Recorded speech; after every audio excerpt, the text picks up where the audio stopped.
Imagine spending your entire life fighting for control. Every note you played, every song you wrote, every legal battle you endured, all of it designed to ensure that your art remained yours, untouched by corporate greed, unspoiled by industry manipulation. Prince knew what it meant to lose control. He had worn the word slave across his face.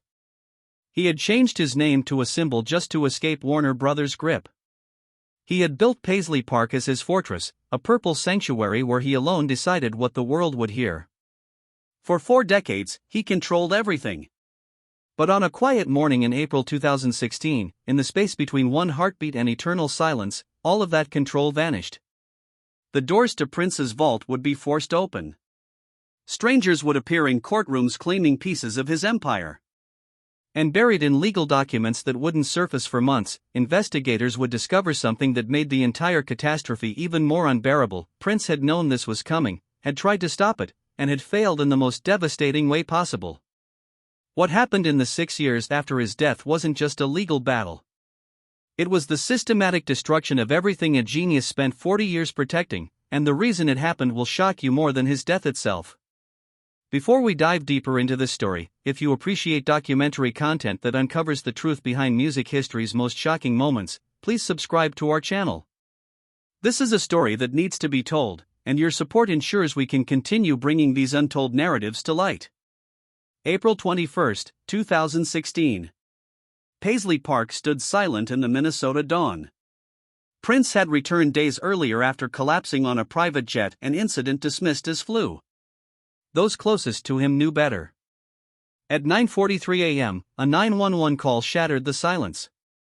Andrew Kornfeld, son of an addiction specialist, had arrived just 12 hours earlier on a life-saving mission. But there was a problem with timing that would prove catastrophic. Andrew Kornfeld found himself standing in an elevator, staring at a body that had been lifeless for at least 6 hours, making the most devastating phone call of his life.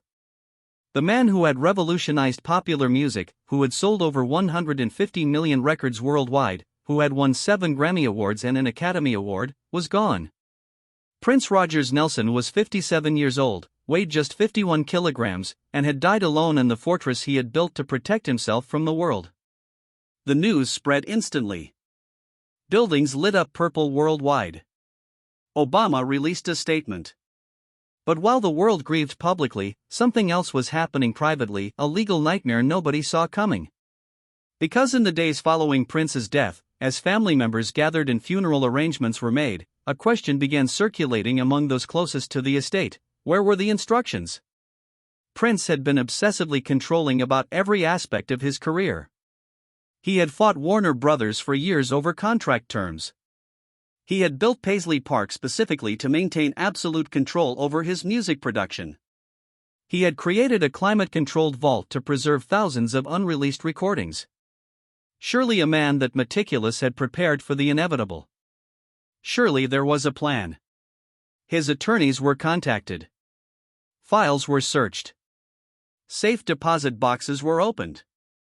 And what they found, or more accurately, what they didn't find, would set in motion a chain of events that would make Prince's death look like merely the first chapter of a much longer, much more painful story. But before we can understand what went wrong, we need to understand what Prince was protecting, and why the question of who would inherit his empire mattered so much. Prince's 4-decade war for control was legendary. He had fought Warner Brothers, changed his name to a symbol, worn slave across his face, and built Paisley Park as an independent fortress. By 2016, his catalog was worth between $80 million and $160 million, and he owned nearly all of it, the ultimate prize in the music industry. The vault at Paisley Park stored thousands of unreleased recordings. Complete albums. Experimental tracks. Enough material for a new album every year for a century. Whoever controlled the estate would decide what got released. Musicians who had worked with Prince spoke of recording sessions where he'd complete entire albums, then lock them away. Not ready, he'd say. Or not yet. Some speculated he was saving material for specific moments in history. Others believed he simply couldn't let go of creative control, even over finished work. The truth died with him. Prince had left no instructions. But that assumption was about to be tested. Prince's family gathered in Minneapolis to grieve. His full sister Tyka Nelson and 5 half-siblings prepared to handle his affairs. Minnesota law was clear: without a spouse or children, the 6 siblings would inherit everything. It should have been straightforward. 5 days later, Bremer Trust filed to administer the estate. It should have been simple. But then strangers started filing claims. Detailed allegations. Genetic evidence. Legal arguments. This wasn't standard probate anymore. Strangers claiming to be secret children. Alleged lovers. Business partners. Each claim meant DNA tests, investigations, legal fees. Prince's private life became public record. The 6 legitimate heirs were grieving while defending against 45 strangers. Costs mounting. Years of healing lost. Why had Prince, so obsessed with control, left this chaos? Attorneys kept searching.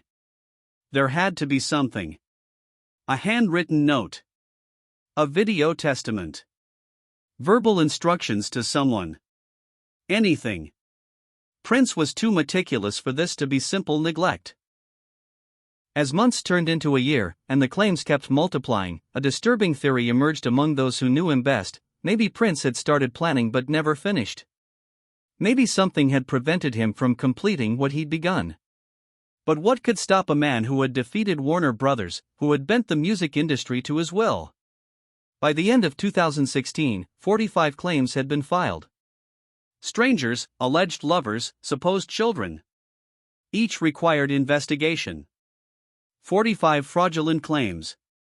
DNA tests. Strangers in courtrooms claiming Prince's fortune. $3 million in legal fees. Hundreds of billable hours. DNA labs.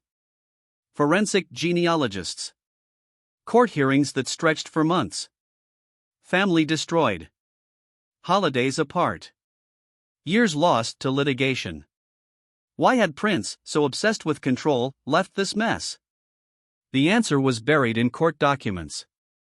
And when it emerged, it was worse than anyone imagined.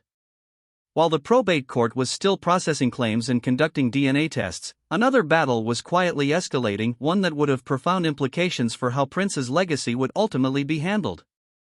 The Internal Revenue Service and the estate administrators were locked in a dispute over the most fundamental question: how much was Prince's estate actually worth? The estate valued Prince's assets at $82 million. The IRS said $163 million, nearly double. The difference meant $30 million in additional taxes. And if the IRS won, the estate would have to sell Prince's music catalog to corporations just to pay the tax bill. The exact nightmare he'd spent 40 years fighting to prevent. 40% estate tax. The difference between valuations meant $30 million more in taxes. And to pay it, they'd have to sell the music. The battle dragged on for years. And while lawyers argued over numbers, the real catastrophe was about to be revealed. As 2020 turned into 2021, 5 years after Prince's death, the estate battle showed no signs of resolution. The IRS dispute continued. Fraudulent claims were still being dismissed. Legal fees had consumed millions. Prince's family was fractured, his privacy had been violated, and his worst nightmare, corporate control over his music, seemed increasingly inevitable. Everyone involved in the case kept asking the same question: how could Prince, a man so obsessed with control, have let this happen? How could someone so meticulous about every other aspect of his career have failed to address something as fundamental as estate planning? And then, buried in court filings that were unsealed in late 2021, the answer emerged. And it was so much worse than anyone had imagined. Prince had not ignored estate planning. He had actually begun the process in 2015, just 1 year before his death. In 2015, Prince started estate planning. Documents were drafted. Meetings scheduled. But he kept canceling. 4 months.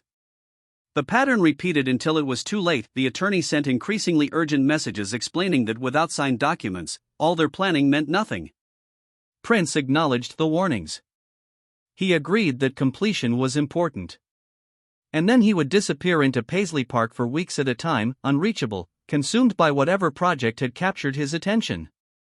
But it wasn't creative projects that were consuming Prince's attention in those final months. It was something far darker, something that investigators would piece together only after his death by examining medical records, interviewing staff members, and analyzing the patterns of his final year. Prince's dependence on prescription pain medication had escalated to the point where it was destroying his ability to function normally, to maintain professional responsibilities, to complete even basic tasks, including the signing of documents that would have prevented the catastrophe his estate was about to become. The hip pain from decades of performing in heels had become unbearable. His Jehovah's Witness faith forbade the blood transfusions required for surgery. So he turned to pills. What started as pain management became addiction. And by 2015, that addiction was destroying everything, including his ability to sign the estate documents that were waiting for him. Cancelled meetings. Missed commitments. Confused behavior. Everyone close to him noticed something was wrong, but Prince hid his addiction as obsessively as he'd hidden everything else in his life. April 15, Prince collapsed on a plane, revived with Narcan, the overdose reversal drug. Everyone knew the truth then. On April 20, someone called an addiction specialist. Help was coming. All Prince had to do was survive one more night. On April 20, one day before Prince's death, someone made a phone call to Dr. Howard Kornfeld, one of the country's leading addiction specialists based in California. The identity of the person who made that call remains protected by confidentiality agreements, but the message was clear: Prince needed immediate help. Dr. Kornfeld cleared his schedule to fly to Minnesota on April 22, but the situation was urgent enough that waiting even one day seemed dangerous. So he made arrangements to send his son Andrew ahead with buprenorphine, a medication used to treat opioid addiction, with instructions to assess the situation and prepare for the doctor's arrival the next day. Andrew Kornfeld arrived at Paisley Park on the evening of April 20. He spoke briefly with Prince, explained his father's credentials and the treatment plan, and scheduled a meeting for the following morning to begin the formal intervention process. Everything was in place. The addiction specialist was coming. Treatment was about to begin. Prince's life was about to take a different direction. All he had to do was survive one more night. But Prince didn't survive the night.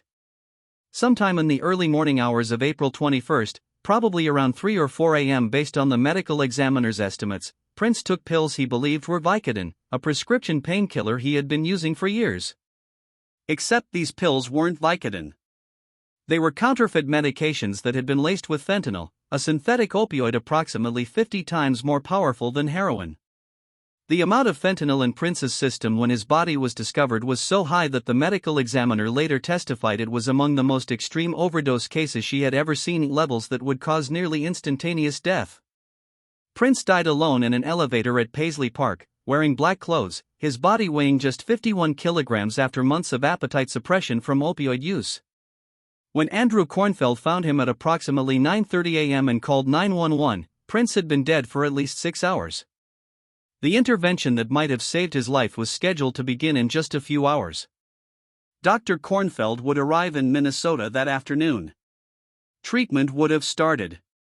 But Prince died 12 hours before help arrived. 12 hours. That's the margin. That's how close Prince came to potentially surviving, to getting treatment, to addressing the addiction that had destroyed his ability to complete his estate plan, to possibly living long enough to sign the documents that would have prevented everything that came after. 12 hours separated Prince from an intervention that might have changed everything. Instead, he died, and with his death, all the control he had fought so hard to maintain vanished. The pills found in Prince's pocket and throughout Paisley Park were analyzed by investigators. They were marked as Watson 385, a legitimate pharmaceutical designation for hydrocodone and acetaminophen, generic Vicodin. But toxicology testing revealed they contained no hydrocodone at all. They were counterfeit pills made to look like legitimate medication, manufactured with fentanyl, likely produced in illegal labs and sold through black market channels to people who believed they were buying prescription painkillers. Prince almost certainly didn't know he was taking fentanyl. He thought he was taking the same medication he had been using for years. And that mistake killed him. 2015, addiction blocks signing. 2016, worse.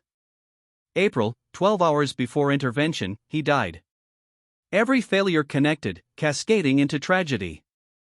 45 claims. $3 million in fees. 2,711 court documents. Nobody knew what Prince wanted. Because he never signed. So strangers decided everything. In 2021, 5 years after Prince's death, Prince's estate announced a deal that would have made Prince physically ill if he had been alive to witness it.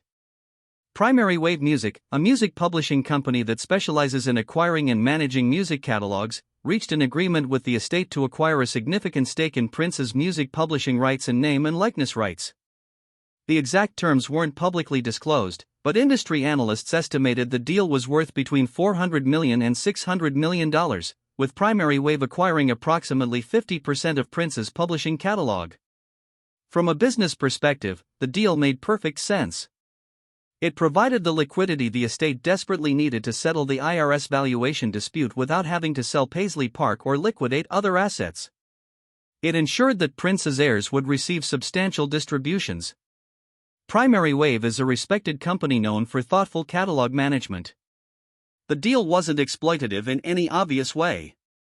It was, by industry standards, a good arrangement. But it represented exactly what Prince had spent his entire career fighting against. Exactly what he had worn slave across his face to protest. Exactly what he had changed his name to a symbol to escape. Corporate ownership of his music. A business entity, not Prince, not his family, not trustees following his instructions, now controlled 50% of his publishing rights. Primary Wave would make decisions about licensing his songs for commercials. They would negotiate sync deals for films and television shows. They would determine which projects to approve and which to reject. And while they might make those decisions respectfully and thoughtfully, they would ultimately make them based on business considerations, on profitability, on market trends, on shareholder value. This is the world Prince tried to escape when he battled Warner Brothers.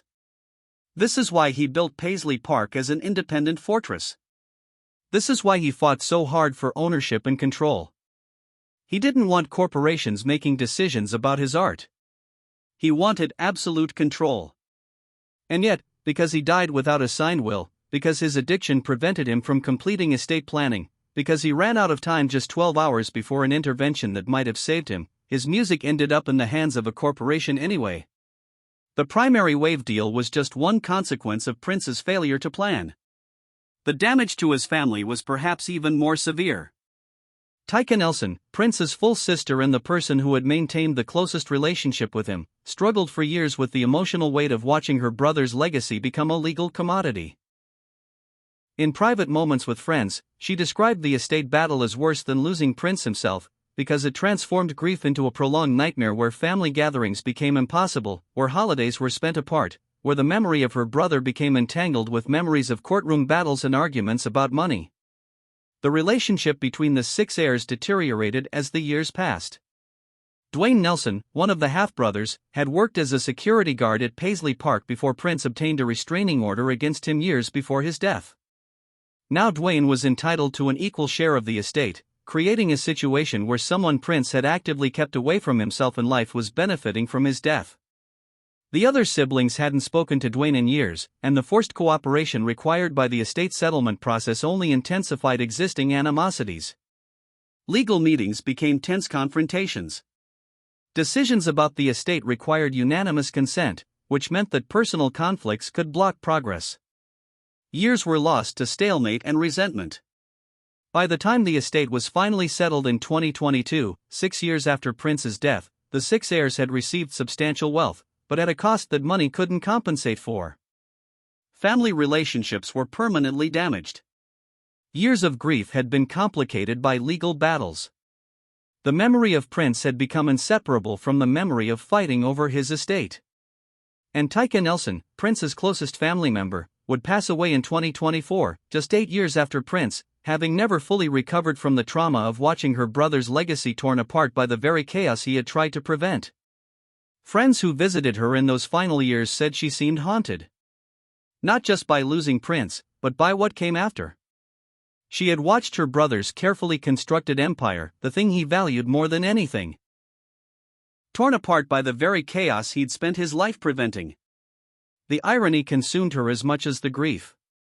By 2022, the legal battle ended. The IRS and estate settled. 45 fraudulent claims were dismissed. The 6 heirs each inherited approximately $25 million after taxes and legal fees. The 6 confirmed heirs received their distributions, each inheriting approximately $25 million after taxes, legal fees, and estate expenses were paid. Paisley Park was converted into a museum open to the public, ensuring that fans could experience the space where Prince created so much of his music. On paper, the estate was settled. The legal battles were over. Everyone could finally move forward. 6 years. Millions spent. Family destroyed. Corporate control, exactly what he fought against. All avoidable. Within months, posthumous albums started appearing from the vault. Piano recordings. Unreleased songs. Complete albums Prince had deliberately shelved. Each release generated millions, but nobody knew if Prince would have approved. Because he'd left no instructions.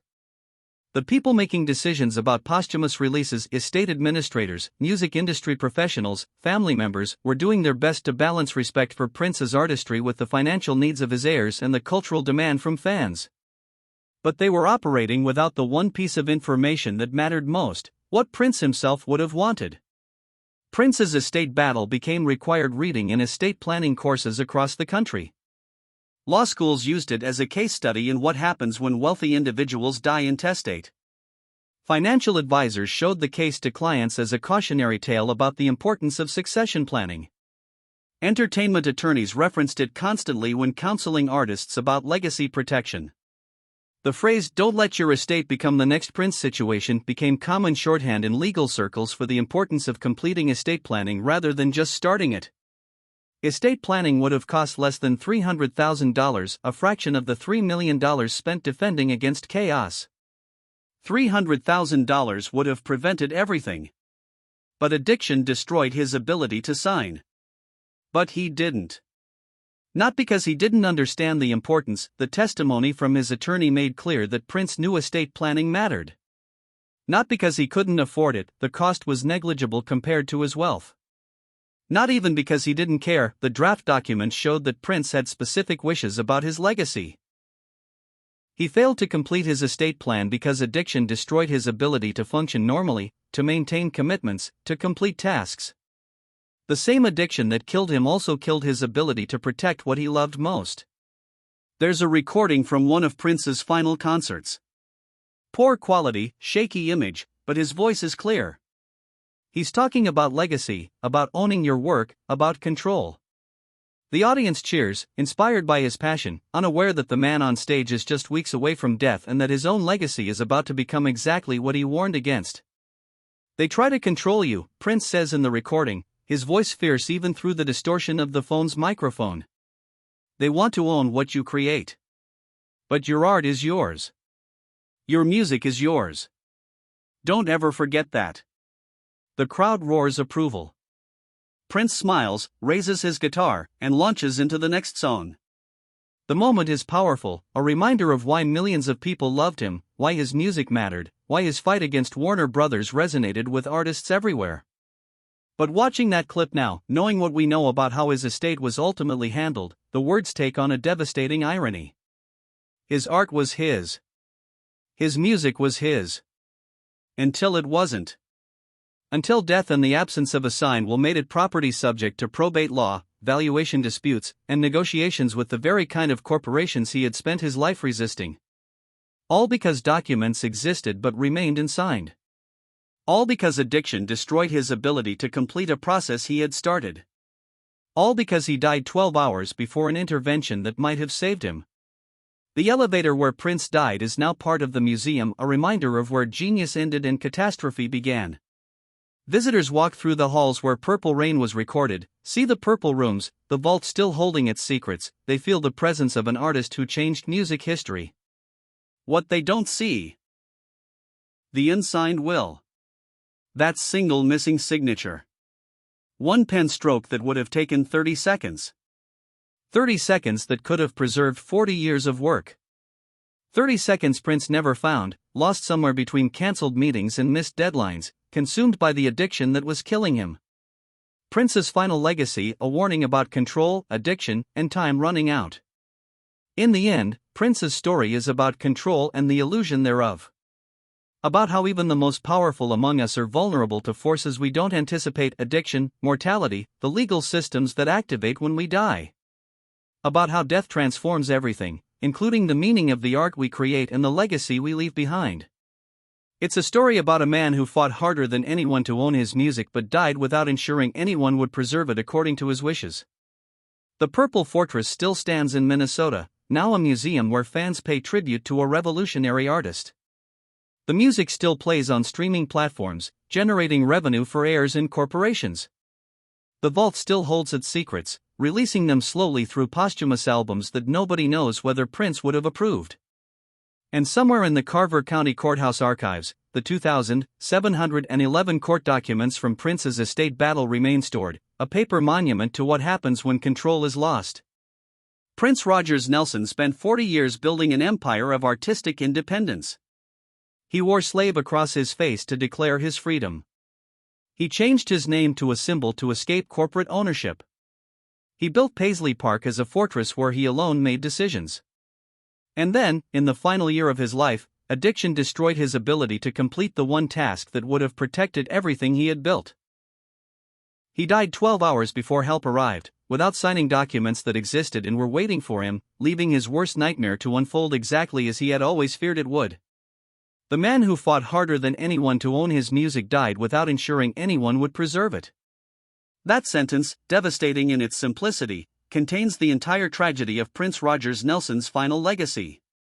And it stands as a warning that echoes far beyond the purple walls of Paisley Park, reaching anyone who has ever created something they hope will outlast them. Time runs out faster than we imagine, addiction destroys more than just health, and death doesn't care about our intentions, only our actions. Prince knew that. He tried to act. But he ran out of time. And in that failure, in that terrible absence of a signature on documents that would have changed everything, he created one final, unintended masterpiece, a warning to every artist, every creator, every person who has something they love. Sign the documents. Complete the plan. Don't let procrastination, addiction, or the illusion of infinite time destroy what you've spent your life building. Because once you're gone, control belongs to whoever the law says it belongs to. And no amount of genius, no amount of artistic vision, no amount of lifetime achievement can change what happens when you die without a plan. Prince learned that lesson too late. We still have time to learn it from him.